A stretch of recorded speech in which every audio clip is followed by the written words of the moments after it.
बहुत बहुत स्वागत है आप सभी का। सुप्रभात, मैं हूं आपके साथ प्रीति। आइए शुरुआत करते हैं सुबह 7 बजे की हेडलाइंस के साथ। विजय माल्या का राज्यसभा से इस्तीफा, सभापति और आचार समिति को लिखी चिट्ठी, कहा निष्पक्ष सुनवाई या न्याय की उम्मीद नहीं।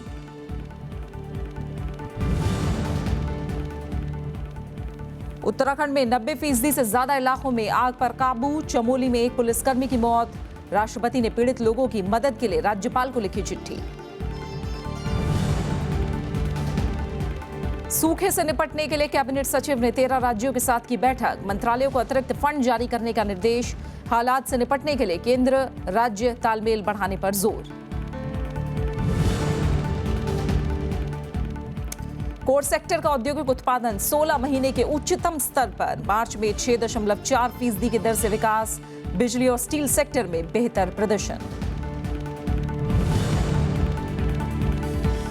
और इतालवी नौसैनिकों के मामले में इटली के दावे को भारत ने किया खारिज। विदेश मंत्रालय का बयान, इटली गलत ढंग से पेश कर रहा है यूएन न्यायाधिकरण का आदेश, सुप्रीम कोर्ट करेगी अंतिम फैसला।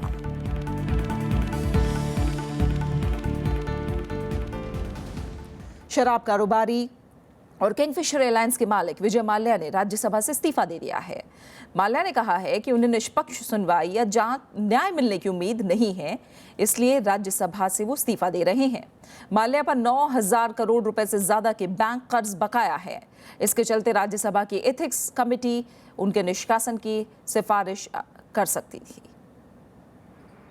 राज्यसभा की आचार समिति विजय माल्या के निष्कासन की सिफारिश करती, इससे पहले ही उन्होंने संसद की सदस्यता से इस्तीफा देने का फैसला कर लिया। राज्यसभा के सभापति को लिखे पत्र में माल्या ने कहा है कि वे नहीं चाहते कि उनकी छवि और ज्यादा खराब हो। अब सवाल यहाँ पे खड़ा रहता है कि सिर्फ राज्यसभा की सदस्यता उनकी है या नहीं, लेकिन और ज्यादा व्यापक सवाल है। देश को एक धोखा के रूप में उन्होंने जो 10,000 करोड़ का वो लोन लिया, उसको तो लौटाना चाहिए। तो उसके जो ऊपर जो कार्रवाई है वो तो कार्रवाई तो चलना चाहिए। इधर आज एथिक्स समिति की बैठक होनी थी, जिसमें माल्या की सदस्यता खत्म करने की सिफारिश हो सकती थी। सदन की आचार समिति ने 25 अप्रैल को हुई बैठक में आम राय से फैसला किया था कि माल्या को अब सदन का सदस्य नहीं रहना चाहिए। इस कमेटी की बैठक में आम सहमति से उनकी मेमोरी लेने का तय हो गया था। वो जानते थे कि कल की मीटिंग में उनका निपटारा हो जाएगा। आचार समिति ने विजय माल्या को जवाब देने के लिए 7 दिन का समय दिया था, जिसकी मियाद भी आज खत्म हो रही थी। इधर सरकार का कहना है कि माल्या के इस्तीफा देने से उनके खिलाफ चल रहे मामले खत्म नहीं हो जाते और उनके खिलाफ कानून अपना काम कर रहा है। इस्तीफा देना नहीं देना तो वो उनकी स्वेच्छा है, लेकिन इससे महत्वपूर्ण है कि जिन विषयों से आज उनका नाम चर्चा में है, और खास करके वैसे डेट्स जिसकी भरपाई करनी है, या फिर और भी कोई विषय जिसमें कानून जुड़ा हो, तो उसमें उनकी भागीदारी होनी चाहिए। विजय माल्या पिछले 2 मार्च को भारत छोड़ने के बाद से ब्रिटेन में हैं। इनके ऊपर 13 बैंकों की 9,431 करोड़ रुपए से ज्यादा की देनदारी है। Bureau report, Rajya Sabha TV. संयुक्त राष्ट्र मध्यस्थता न्यायाधिकरण ने 2 भारतीय मछुआरों की हत्या के आरोपी एक इतालवी मरीन साल्वातोर गिरोन को कार्यवाही लंबित रहने तक स्वदेश लौटने की इजाजत दी है, लेकिन साफ कहा है कि भारत और इटली जमानत शर्तों में ढील के लिए सुप्रीम कोर्ट का रुख कर सकते हैं। न्यायाधिकरण के फैसले को आज सार्वजनिक किया जा सकता है। भारत ने कहा है कि इटली संयुक्त राष्ट्र मध्यस्थता न्यायाधिकरण के आदेश को गलत तरीके से पेश कर रहा है। विदेश मंत्रालय के मुताबिक न्यायाधिकरण ने इतालवी नौसैनिक को रिहा करने का आदेश नहीं दिया है, बल्कि उसका आदेश मामले पर सुप्रीम कोर्ट के प्राधिकार की पुष्टि करता है।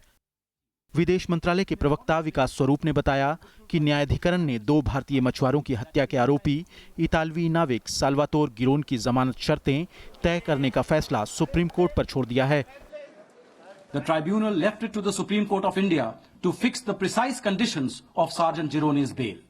This could include him reporting to an authority in Italy designated by our Supreme Court, surrendering his passport to Italian authorities and not leaving Italy without the permission of our Supreme Court. Italy shall apprise our Supreme Court of his situation every 3 months. विकास स्वरूप ने यह भी कहा कि मध्यस्थता का मामला लंबित रहने तक मरीन इटली लौट सकता है, लेकिन वो भारत की सबसे बड़ी अदालत के प्राधिकार के तहत बना रहेगा। Remaining under the authority of the Supreme Court of India, he may return to Italy for the duration of the present arbitration. The tribunal confirmed Italy's obligation to return him to India in case it was found that India had jurisdiction over him in respect of the incident. Italy के विदेश मंत्रालय ने पहले कहा था कि न्यायाधिकरण ने आदेश दिया है कि भारत को इटली के नाविक साल्वातोर गिरोन को रिहा कर देना चाहिए। गिरोन 2012 में हुई घटना के बाद से कुछ संक्षिप्त राहत के अलावा इटली नहीं जा सका है, जबकि दूसरे मरीन लातोर को स्वास्थ्य कारणों से 2014 में इटली वापस भेज दिया गया था। Bureau report, Rajya Sabha TV. Uttarakhand के ज्यादातर इलाकों में आग पर काबू पा लिया गया है। केंद्र सरकार के मुताबिक 90% इलाकों में हालात काफी बेहतर हुए हैं और अगले 2 दिनों में आग बुझा ली जाएगी। इस बीच चमोली जिले में आग बुझाने की कोशिश में एक पुलिस कांस्टेबल की मौत हो गई। राष्ट्रपति प्रणब मुखर्जी ने राज्यपाल को चिट्ठी लिखकर पीड़ित लोगों को हर संभव मदद देने को कहा है। उपराष्ट्रपति मोहम्मद हामिद अंसारी ने भी इन घटनाओं पर दुख जाहिर किया है।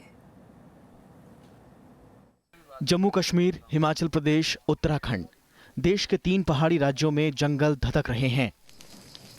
उत्तराखंड में हालात सबसे भयावह हैं। हफ्ते भर से लगी आग को बुझाने के लिए एनडीआरएफ, राज्य पुलिस, वन विभाग की टीमों के अलावा वायुसेना के हेलीकॉप्टर जुटे हुए हैं, लेकिन भारी धुएं के चलते MI-17 हेलीकॉप्टरों को उड़ान भरने में दिक्कत आ रही है। आज हमारा ऑपरेशन का 3रा दिन है। कल हमने कुछ ऑपरेशंस किए थे और उसमें कई जगह सक्सेसफुल हुए भी हैं, और आज मौसम थोड़ा सा कल की तरह फिर आज मौसम थोड़ा सा खराब लग रहा है एंड हम वेट कर रहे हैं, जैसे मौसम खुल जाएगा हम अपना ऑपरेशन चालू कर देंगे। राज्य में अभी भी 2000 हेक्टेयर से ज्यादा का जंगल आग की भेंट चढ़ चुका है। इसमें गढ़वाल मंडल का 1000 हेक्टेयर और कुमाऊं मंडल में 600 हेक्टेयर इलाका शामिल है। केंद्र सरकार का दावा है कि करीब 70% इलाके में आग पर काबू पा लिया गया है। उत्तराखंड में जो जहां आग लगी थी जंगलों में, उन पर काबू पाया गया है। जहां 1200 से अधिक जगह आग लगी थी, आज 60 से भी कम जगह वो आग है जिसको आज बुझाया जाएगा। लोकसभा में सोमवार को कई सांसदों ने उत्तराखंड के जंगलों और नेशनल पार्क में आग लगने पर चिंता जताई। गृह मंत्री राजनाथ सिंह ने कहा कि आग बुझाने के लिए सरकार हर संभव मदद दे रही है। इस समय स्थिति पूरी तरह से नियंत्रण में है। तुरंत ही जानकारी प्राप्त होने के बाद यहां से 3 एनडीआरएफ की टीम वहां पर उत्तराखंड के लिए भेजी गई और साथ ही साथ एयरफोर्स MI-17 ये हेलीकॉप्टर 3 वहां पर भेजे गए हैं, जो कि आग बुझाने का काम इस समय उनके द्वारा किया जा रहा है, और कुछ वहां पर एक्सपर्ट्स टीम भी भेजी गई है। हालांकि आग लगने की वजहों का पता नहीं चल पाया है, लेकिन शक के आधार पर अब तक 4 लोगों को गिरफ्तार किया गया है। लग रही है या लोग लगा रहे हैं आग, तो उस चीज़ को रोकने के लिए हम फॉरेस्ट एक्ट में जो प्रोविजंस हैं सेक्शन 26 है, उसमें पनिशेबल ऑफेंस है ये, तो उसके अंदर गिरफ्तारियां हम करवा रहे हैं। इससे पहले उत्तराखंड में 2012 में आग की घटनाओं में 2000 हेक्टेयर से ज्यादा इलाके में भारी नुकसान हुआ था। उधर जम्मू कश्मीर और हिमाचल प्रदेश के कई इलाकों में जंगलों में आग लगी है। हर साल पहाड़ी राज्यों में आग से बड़ी संख्या में वन संपदा खाक हो जाती है, साथ ही जानो माल का नुकसान भी होता है। Bureau report, Rajya Sabha TV. Rajya Sabha में कल गुजरात की केजी बेसिन गैस परियोजना का मामला उठा। कांग्रेस ने सीएजी रिपोर्ट के आधार पर प्रधानमंत्री नरेंद्र मोदी से जवाब मांगा। सरकार ने इसे अगस्ता वेस्टलैंड मामले से ध्यान भटकाने की कोशिश बताया है। राज्यसभा में शून्यकाल के दौरान कांग्रेस ने केजी बेसिन से गैस खनन का मामला जोर शोर से उठाया। नेता विपक्ष गुलाम नबी आजाद ने गुजरात स्टेट पेट्रोलियम कॉरपोरेशन के निवेश पर सवाल उठाया और कहा कि इससे राज्य को नुकसान हुआ। उन्होंने तेल और गैस खनन को राष्ट्रीय महत्व का विषय बताया। केजी बेसिन जो है ये इंटर स्टेट मैटर है। इन तमाम चीजों को देखते हुए इसको एक स्टेट सब्जेक्ट न मांगकर इसको एक नेशनल सब्जेक्ट मांग के इस पे यहाँ सदन में चर्चा होनी चाहिए। ये मेरी पार्टी की और विपक्ष की ये मांग है। नेता सदन अरुण जेटली ने इसका विरोध किया।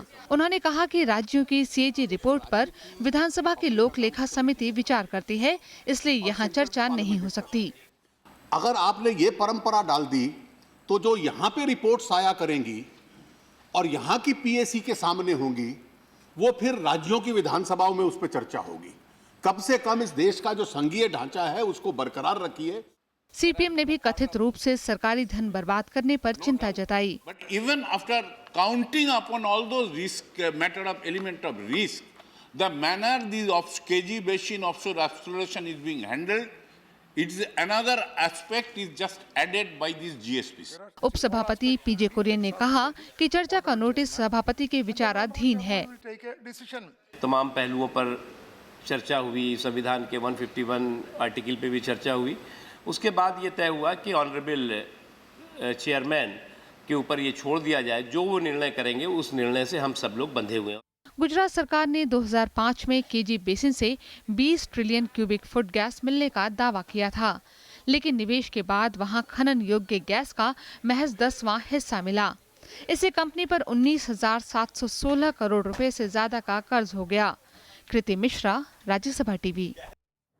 टीएमसी नेता सुखेंदु शेखर राय को कल पूरे दिन के लिए राज्यसभा से बाहर कर दिया गया। उन्होंने नोटिस अस्वीकार होने के बावजूद अगस्ता वेस्टलैंड का मामला उठाया। इसी मामले में सीबीआई ने कल पूर्व वायुसेना प्रमुख एसपी त्यागी से करीब 10 घंटे तक पूछताछ की। पूछताछ आज भी जारी रहेगी। राज्यसभा में प्रश्नकाल शुरू होते ही टीएमसी सांसद सुखेंदु शेखर राय ने अगस्ता वेस्टलैंड का मामला उठाया। उन्होंने रक्षा मंत्री मनोहर पर्रिकर से तुरंत बयान देने की मांग की।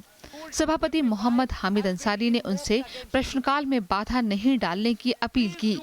टीएमसी सांसद के अवरोध के बाद उन्हें दिन भर के लिए सदन से बाहर कर दिया गया। I ask Mr. Sukhendu Shekhar Rao, I invoke Rule 255. Could he please leave the chamber? Will you please leave the chamber? इसके विरोध में टीएमसी सांसदों ने वॉकआउट किया। दरअसल शून्यकाल में भी सुखेंदु शेखर राय ने सभी काम रोककर इस मुद्दे पर चर्चा की मांग की थी। उपसभापति पीजे कुरियन ने नियम का हवाला देते हुए उनका नोटिस खारिज कर दिया था। After that, coming to the well and shouting slogan is not justifiable, not acceptable. I already said, if notice is given, honorable chairman is considering it. VVIP helicopter सौदे पर बुधवार को रक्षा मंत्री बयान देंगे। इस बीच सीबीआई ने सोमवार को इस मामले में पूर्व वायुसेना प्रमुख एसपी त्यागी से पूछताछ की। इटली की मिलान कोर्ट ने बीते दिनों घूस देने वालों को सजा दी थी। कोर्ट के आदेश में कई जगह पर एसपी त्यागी का नाम है। शनिवार को पूर्व वायुसेना उप प्रमुख जेएस गुजराल से पूछताछ हुई थी। कृति मिश्रा, राज्यसभा टीवी। धन की कमी से विदेश मंत्रालय के कामकाज पर असर पड़ रहा है। विदेश मामलों संबंधी संसदीय स्थायी समिति ने कहा कि पिछले 3 साल के दौरान मंत्रालय को जरूरत से कम फंड का आवंटन किया गया। 2016-17 में विदेश मंत्रालय ने 22,967 करोड़ रुपए की मांग की थी, लेकिन 14,966 करोड़ रुपए ही आवंटित हुए। इस वजह से भारतीय विदेश नीति के उद्देश्यों से समझौता करना पड़ रहा है। डीजल टैक्सी चालकों के प्रदर्शन के चलते दिल्ली वालों को काफी परेशानी का सामना करना पड़ रहा है। दिल्ली के कई इलाकों में घंटों जाम लगा रहा। सुप्रीम कोर्ट के फैसले के बाद दिल्ली में डीजल टैक्सियों के चलाने पर रोक लगा दी गई है। इस बीच केंद्रीय परिवहन मंत्री नितिन गडकरी ने कहा है कि केंद्र सरकार इस मामले में सुप्रीम कोर्ट में याचिका दायर करेगी। एक तरफ विरोध प्रदर्शन, दूसरी तरफ सड़कों पर लंबा जाम। राजधानी में सोमवार का दिन दिल्ली वालों के लिए परेशानी भरा रहा। कई जगहों पर टैक्सी चालकों ने डीजल गाड़ियों के बैन के विरोध में प्रदर्शन किया। दिल्ली गुड़गांव हाईवे, आश्रम, धौला कुआं पर कई घंटे तक जाम लगा रहा।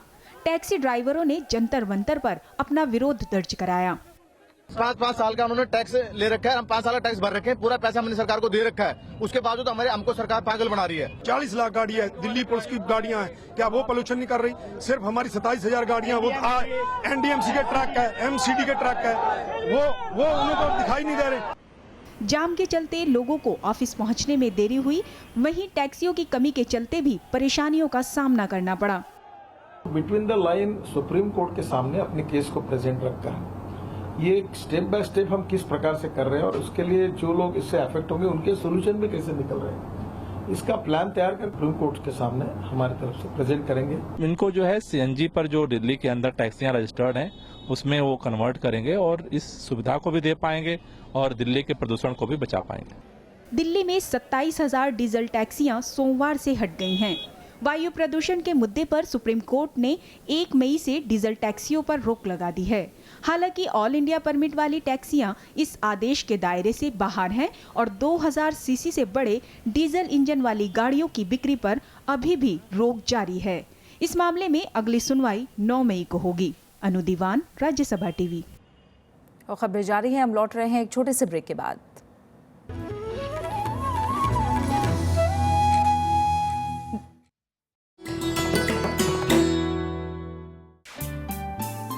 सरोजनी नायडू स्वतंत्रता सेनानी, कवयित्री और वक्ता, कांग्रेस की अध्यक्ष निर्वाचित होने वाली पहली भारतीय महिला सरोजनी ने 13 साल की उम्र में रची थी पहली कविता।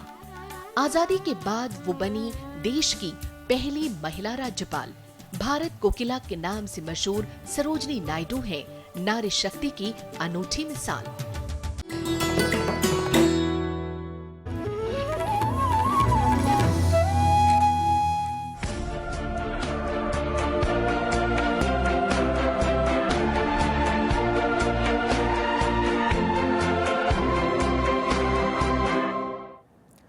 सूखे के हालात से निपटने के लिए केंद्र ने सभी राज्यों से एकीकृत कार्य योजना के तहत काम करने पर जोर दिया है। सोमवार को कैबिनेट सचिव पीके सिन्हा ने सूखा पीड़ित 13 राज्यों के मुख्य सचिवों के साथ बैठक करके हालात का जायजा लिया। कैबिनेट सचिव ने सभी मंत्रालयों को फाइनेंस बिल के पारित होते ही सूखाग्रस्त राज्यों के लिए अतिरिक्त फंड जारी करने का निर्देश दिया। बैठक के दौरान कैबिनेट सचिव ने कहा कि केंद्र और राज्य सरकारों को सुनियोजित तरीके के साथ मिलकर हालात से निपटना होगा। बैठक में ग्रामीण विकास सचिव, पेयजल सचिव, जल संसाधन सचिव और शहरी विकास सचिव समेत कई बड़े अधिकारी भी मौजूद थे। कैबिनेट सचिव ने कहा कि आने वाले दक्षिण पश्चिम मानसून सीजन के दौरान बारिश के पानी के संरक्षण के लिए भी सरकारी एजेंसियों को पहल करनी होगी। राज्यों ने इसके लिए केंद्र सरकार से वित्तीय मदद की मांग रखी। राजधानी दिल्ली में कल पारा 46 डिग्री सेल्सियस तक पहुंच गया। उत्तर भारत के मैदानी इलाकों में तेज लू और गर्मी पड़ रही है। उधर पहाड़ी इलाकों में पारा बढ़ने से सैलानियों को परेशानी हो रही है। तेलंगाना में गर्मी से 178 लोगों की मौत हो चुकी है। मैदानी इलाकों के बाद अब गर्मी का सितम पहाड़ी और हिल स्टेशनों पर दिखाई देने लगा है। हिमाचल प्रदेश के ऊना में तापमान 42 डिग्री सेल्सियस तक पहुंच गया है।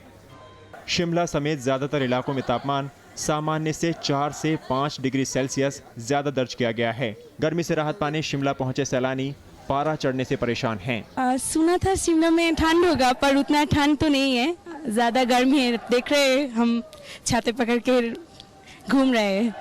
मैदानी इलाकों में भीषण गर्मी और लू का कहर जारी है। उत्तर प्रदेश के कानपुर में लोग गर्मी से बेहाल हैं। दोपहर में लोगों का बाहर निकलना मुश्किल है। मजबूरी में बाहर निकलने वाले पूरा शरीर ढककर निकल रहे हैं और तपिश से बचने के लिए नींबू पानी, शिकंजी और शीतल पेय का सहारा ले रहे हैं। अरे गर्म के मारे बेहाल है। अगर सर पे गमछा ना बांधो तो चला नहीं जा रहा है, ये हाल है। सोमवार को राजस्थान का गंगानगर सबसे गर्म रहा। यहाँ का तापमान 46.3 डिग्री सेल्सियस दर्ज किया गया। वहीं राजधानी दिल्ली में भी तापमान 46 डिग्री सेल्सियस रहा। ओडिशा, तेलंगाना और पश्चिम बंगाल में पारा 40 डिग्री से ऊपर बना हुआ है। मौसम विभाग के मुताबिक लोगों को अगले 2 दिनों में गर्मी से थोड़ी राहत मिलेगी। Over Punjab, Haryana, Chandigarh, Delhi regions, and due to under the influence of this precipitation, temperature will fall gradually by 2 to 4 degree over this region. इस साल तेलंगाना में गर्मी के चलते 178 लोगों की मौत हो चुकी है। ओडिशा में 100 से ज्यादा लोग लू लगने से अपनी जान गंवा चुके हैं। भीषण सूखे की मार झेल रहे महाराष्ट्र और बुंदेलखंड में पानी की किल्लत और गर्मी से लोगों पर दोहरी मार पड़ी है। Bureau report, Rajya Sabha TV. Karnataka के गुलबर्गा में सूखे से हालात बदतर होते जा रहे हैं। हालत अब इतनी खराब हो गई है कि लोग अब पानी का इंतजार करने की जगह घर बार छोड़कर दूसरी जगहों पर जा रहे हैं। इलाके में ज्यादातर जल स्रोतों के सूखने की वजह से मुश्किल काफी बढ़ गई है। पानी की आस में सूखे कुओं को ताकती आंखें और घर बार छोड़कर जाने की मजबूरी।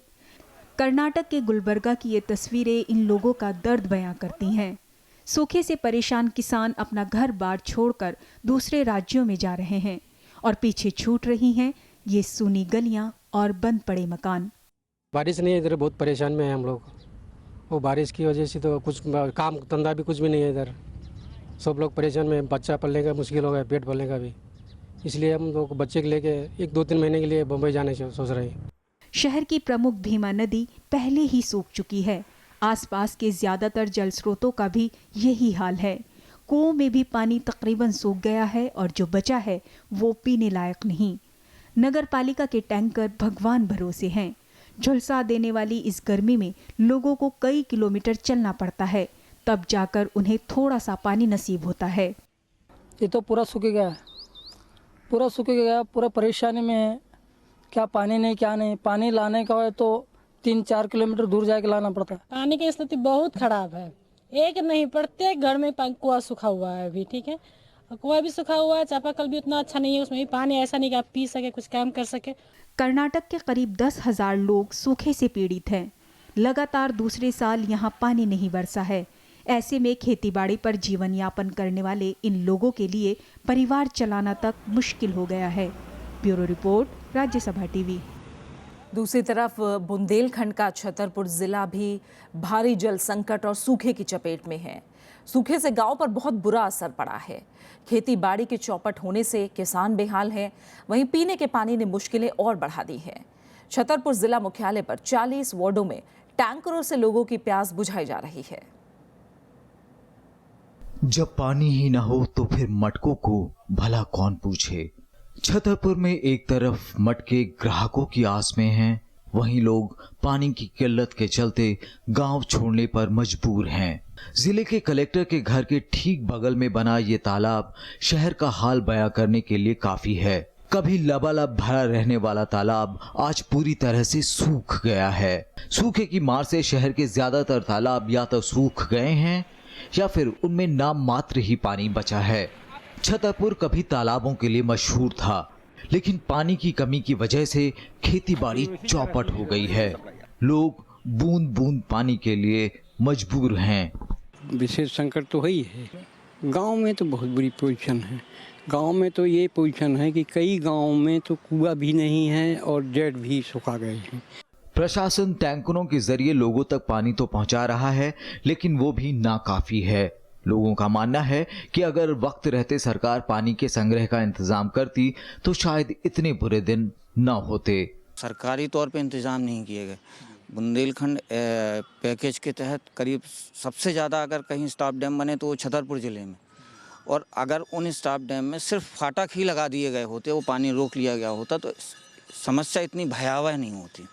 हालांकि संकट की इस घड़ी ने लोगों को एकजुट कर दिया है। जिनके पास बोरवेल है वो आसपास के इलाकों में पानी बांट रहे हैं। जगह जगह प्याऊ भी लगा दिए गए हैं। अरविंद कुमार सिंह, राज्यसभा टीवी, छतरपुर।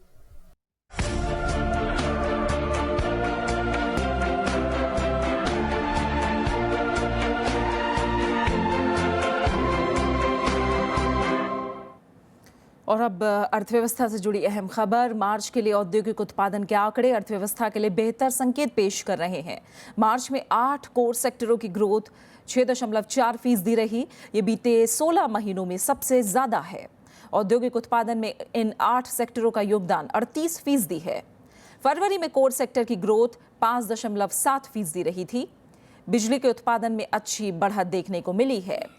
मार्च में बिजली उत्पादन 9.2% से बढ़कर 13% रहा है। वहीं स्टील का उत्पादन -0.5 के मुकाबले 3.4% रहा है।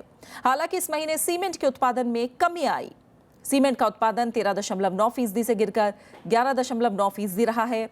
कोयले का उत्पादन 3.9% से घटकर 1.7% रहा है। फर्टिलाइजर्स का उत्पादन 16.3% से बढ़कर 22.9% रहा है। वहीं मार्च में कच्चे तेल का उत्पादन 8.1% से बढ़कर 10.8% रहा है। कुछ अहम अंतर्राष्ट्रीय खबरें। इराक की राजधानी बगदाद में सोमवार को 3 अलग अलग बम धमाकों में 14 लोगों की मौत हो गई और 30 अन्य घायल हुए हैं। पहला धमाका दक्षिणी बगदाद के सैदिया जिले के एक पार्क में हुआ। इसमें 11 लोगों की मौत हो गई। थोड़ी देर बाद ही बगदाद से 25 किलोमीटर दूर तरबिया में धमाका हुआ, जिसमें 2 लोग मारे गए जबकि 6 जख्मी हुए हैं। खलीस में हुए तीसरे धमाके में 1 व्यक्ति की मौत हो गई, 2 घायल हुए हैं। इराक में पिछले 3 दिन में हुए लगातार बम धमाकों में करीब 150 लोग मारे जा चुके हैं। इधर लगातार आतंकी हमलों के मद्देनजर काज़मिया समेत तमाम तीर्थ स्थानों पर सुरक्षा बढ़ा दी गई है। इराक में हर साल लाखों शिया तीर्थयात्री आते हैं। अमेरिका ने कहा है कि सीरिया में बशर अल असद की सरकार युद्ध विराम की शर्तों का पालन करे। सोमवार को व्हाइट हाउस के प्रवक्ता ने कहा कि सीरिया में सुरक्षित जोन का कोई अर्थ नहीं रह गया है। इस बीच सऊदी विदेश मंत्री आदिल अल जुबैर ने जिनेवा में अमेरिकी विदेश मंत्री जॉन केरी से मुलाकात की। आदिल ने दावा किया कि अमेरिका और सऊदी सीरिया से बशर अल असद को हटाए जाने के अपने पुराने रुख पर कायम हैं। इससे पहले जॉन केरी ने सीरिया में संयुक्त राष्ट्र के विशेष दूत स्टीफन द मिस्तूरा से मुलाकात की। दोनों के बीच सीरिया में जारी हिंसा को रोकने के तरीकों पर चर्चा हुई। मिस्तूरा ने कहा कि संयुक्त राष्ट्र रूस और अमेरिका के साथ मिलकर सीरिया में युद्ध विराम का दायरा बढ़ाने पर काम कर रहा है। Preparing for a much better mechanism for monitoring and controlling a new ceasefire, reinvigorated. But we need political will for that. Thank you. Thank you all. Thank you very much. वैज्ञानिकों के एक अंतर्राष्ट्रीय दल ने सोमवार को कहा कि उन्होंने पृथ्वी जैसे 3 ग्रहों को खोजा है। वैज्ञानिकों के मुताबिक ये ग्रह सौर तंत्र से बाहर हैं और जीवन के अनुकूल हैं। ये तीनों ग्रह करीब 39 प्रकाश वर्ष दूर हैं। आकार और तापमान में इनकी पृथ्वी और शुक्र के साथ तुलना की जा सकती है। वैज्ञानिकों का दावा है कि इन ग्रहों पर जीवन संबंधी रासायनिक चिन्ह मिले हैं। अहम बात यह है कि ये तीनों ग्रह आकार में पृथ्वी की तरह हैं और ये पृथ्वी से इतने करीब हैं कि मौजूदा तकनीक की मदद से यहाँ के वातावरण का अध्ययन किया जा सकता है। शोधकर्ताओं ने इस खोज के लिए चिली में स्थित 60 सेंटीमीटर के टेलीस्कोप का इस्तेमाल किया है।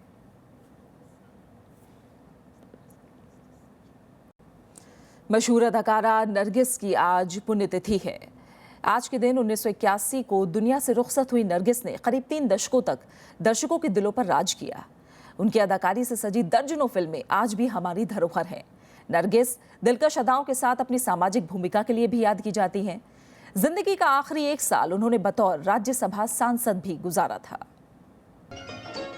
खूबसूरती, अदा, अदाकारी और सौंदर्य का अद्भुत संगम नरगिस हिंदी सिनेमा का अनमोल हीरा है।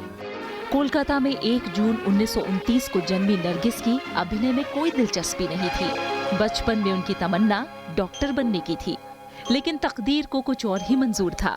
फिल्म निर्माता और निर्देशक महबूब खान ने अपनी फिल्म तकदीर के लिए उन्हें बतौर नायिका चुन लिया। फिल्म 1943 में रिलीज हुई। इसके बाद नरगिस की नूर का सफर चल निकला।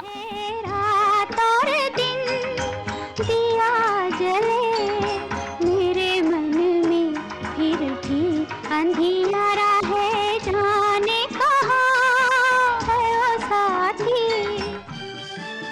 राज कपूर के साथ उनकी फिल्मों आह, बरसात, अंदाज, आवारा, श्री 420, चोरी चोरी, जागते रहो ने फिल्मी रोमांस को नई परिभाषा दी।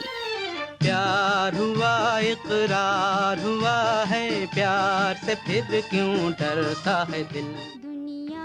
1957 में मदर इंडिया के लिए भारतीय सिनेमा के इतिहास में पहली बार अकादमी पुरस्कार में उन्हें श्रेष्ठ अभिनेत्री का नामांकन मिला। इस फिल्म के बाद उन्होंने 1958 में सुनील दत्त से शादी कर ली।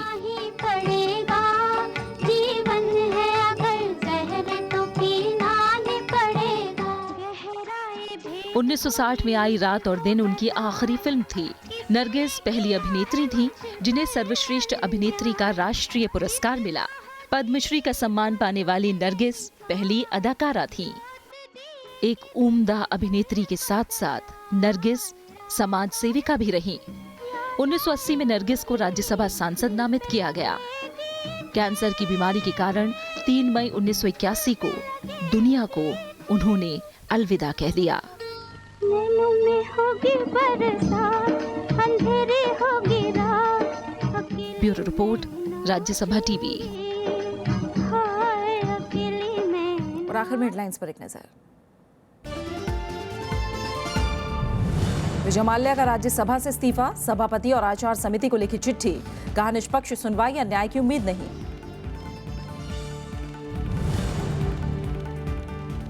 उत्तराखंड में 90% से ज्यादा इलाकों में आग पर काबू। चमोली में एक पुलिसकर्मी की मौत।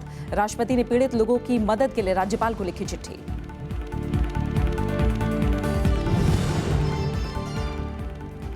सूखे से निपटने के लिए कैबिनेट सचिव ने 13 राज्यों के साथ की बैठक। मंत्रालयों को अतिरिक्त फंड जारी करने का निर्देश। हालात से निपटने के लिए केंद्र राज्य तालमेल बढ़ाने पर जोर।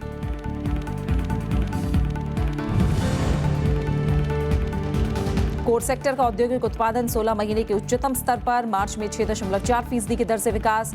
बिजली और स्टील सेक्टर में बेहतर प्रदर्शन।